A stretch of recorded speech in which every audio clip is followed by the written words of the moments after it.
പുൽവാമ ആക്രമണത്തിന് പിന്നിൽ ബി.ജെ.പി. സർക്കാർ എന്ന പ്രസ്താവനയിൽ ഉറച്ചു നിൽക്കുന്നുവെന്ന് ആന്റണി എം പി. രാജ്യദ്രോഹ കുറ്റം ചുമത്തി അറസ്റ്റ് ചെയ്യുന്നെങ്കിൽ ചെയ്തോട്ടെ. കശ്മീർ ഗവർണറായിരുന്ന സത്യപാൽ മാലിക് നടത്തിയ പ്രസ്താവന ആവർത്തിക്കുകയാണ് താൻ ചെയ്തത്. പുൽവാമയിൽ കൊല്ലപ്പെട്ട സൈനികരുടെ ഭാര്യമാർ വിഷയമുന്നയിച്ച് ദില്ലിയിൽ സമരം ചെയ്തിരുന്നു. അവരും രാജ്യദ്രോഹികളാണോ എന്ന് ആന്റണി എം പി റിപ്പോർട്ടർ അശ്വമേധത്തിൽ ചോദിച്ചു. ബി.ജെ.പിയുടെ ദേശീയ വൈസ് പ്രസിഡന്റ് ആയിരുന്നു സത്യപാൽ മാലിക്. 4 സംസ്ഥാനങ്ങളിലെ ഗവർണറായിരുന്നു. അദ്ദേഹത്തിനെതിരെ എന്താ കേസെടുക്കാത്ത ഇത്രയും കാലം കഴിഞ്ഞിട്ട്? അതേ സംബന്ധിച്ചൊരു കാര്യപ്രാസമായ ഒരു മറുപടി പറയാത്തത് എന്താ? അദ്ദേഹം പറഞ്ഞ എത്ര ഗുരുതരമായ ആരോപണം. താങ്കൾ കഴിഞ്ഞ ഇന്നലെ നടത്തിയ പ്രസ്താവനയിൽ ഉറച്ചു നിൽക്കുന്നു. ഒരു വിട്ടുവീഴ്ചയില്ല.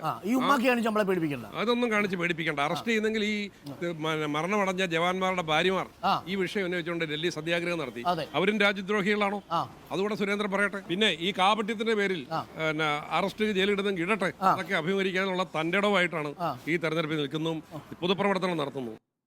പ്രവീൺ പുരുഷോത്തമൻ നൽകും കൂടുതൽ വിവരങ്ങൾ. പ്രവീൺ പുരുഷോത്തമൻ, ഇന്നലെ ആന്റണി ഒരു കൃത്യമായ ലക്ഷ്യത്തോടുകൂടി തൊടുത്തുവിട്ട ഒരു പ്രസ്താവനയാണ്. ഈ തെരഞ്ഞെടുപ്പിൽ ഒരു വോട്ട് വിഷയമായി അത് മാറുന്ന ഒരു സാഹചര്യം തൊട്ട് അടുത്ത ദിവസമായ ഇന്ന് നമ്മൾ കാണുന്നു. പ്രസ്താവനയിൽ ഉറച്ചു നിൽക്കുന്ന ആന്റണി, അറസ്റ്റ് ചെയ്യൂ എന്ന് വെല്ലുവിളിക്കുന്ന ആന്റണി ഉദ്ദേശിക്കുന്നത് എന്താണ്?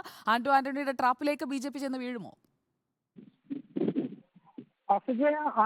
ആന്റണിയുടെ നിലപാട് വ്യക്തമാണ്. കാരണം ഇന്നലെ ബി.ജെ.പി. സംസ്ഥാന അധ്യക്ഷൻ കെ സുരേന്ദ്രൻ തന്നെ ആന്റണിയുടെ ഈ ഒരു പ്രസ്താവനയ്ക്കെതിരെ രംഗത്തെത്തിയിരുന്നു. ആന്റണിക്കെതിരെ രാജ്യദ്രോഹ കുറ്റം ചുമത്തി അറസ്റ്റ് ചെയ്യണമെന്നായിരുന്നു കെ സുരേന്ദ്രൻ ആവശ്യപ്പെട്ടത്. മറ്റ് പ്രധാനപ്പെട്ട ബി.ജെ.പി. നേതാക്കളും ഇതേ നിലപാട് തന്നെ എടുത്തിരുന്നു. ഇന്നലെ പത്തനംതിട്ടയിൽ നടത്തിയ വാർത്താ സമ്മേളനത്തിലായിരുന്നു ഈ വിവാദപരമായിട്ടുള്ള ഒരു പ്രസ്താവന ആന്റണി എം പിയുടെ ഭാഗത്തു നിന്നും വന്നത്.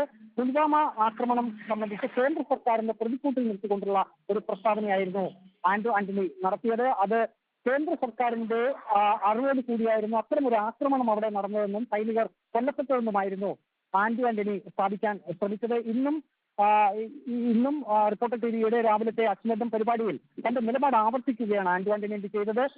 സുരേന്ദ്രന്റെ പ്രസ്താവനയ്ക്കുള്ള ഒരു മറുപടി കൂടി ആന്റണി എം പി നൽകി. അതായത് അറസ്റ്റ് ചെയ്യുന്നെങ്കിൽ തന്നെ അറസ്റ്റ് ചെയ്യട്ടെ. ഈ തെരഞ്ഞെടുപ്പിൽ അതൊക്കെ മുന്നിൽ കണ്ടുകൊണ്ട് തന്നെയാണ് താൻ മുന്നോട്ട് പോകുന്നത്. തനിക്ക് ഭയമില്ല എന്ന രീതിയിലുള്ള ഒരു നിലപാട് തന്നെയാണ് ഡോക്ടർ അരുൺകുമാറിനോട് ആന്റണി എം പി വ്യക്തമാക്കിയത്. ഇതിനർത്ഥം ആന്റണി എം പി തന്റെ നിലപാടിൽ ഉറച്ചു നിൽക്കുന്നു. പത്തനംതിട്ട ലോക്സഭാ മണ്ഡലത്തിലെ യു.ഡി.എഫ് സ്ഥാനാർത്ഥി കൂടിയാണ് ആന്റണി. ഇന്നലത്തെ ഈ ഒരു യു.ഡി.എഫ് സ്ഥാനാർത്ഥിയുടെ പ്രസ്താവന വലിയ വിവാദമായിരുന്നു. അനുകൂലിച്ചും പ്രതികൂലിച്ചുകൊണ്ടും ഒക്കെ വാദഗതികൾ വന്നിരുന്നു. പക്ഷേ ഈ ഒരു പുൽവാമ ഭീകരാക്രമണം സംബന്ധിച്ച് തന്റെ നിലപാടിൽ ഒട്ടും മാറ്റമില്ല. അത് കേന്ദ്ര സർക്കാരിനെ പ്രതികൂട്ടിൽ നിർത്തുന്ന ആ ഒരു പ്രസ്താവനയിൽ താൻ ഉറച്ചു നിൽക്കുന്നു എന്ന് തന്നെയാണ് ആന്റണി എം പി നിലപാട് വ്യക്തമാക്കിയിരിക്കുന്നത്. പ്രത്യേകിച്ചും നാളെ പ്രധാനമന്ത്രി നരേന്ദ്രമോദി പത്തനംതിട്ടയിലേക്ക് എത്തുകയാണ്.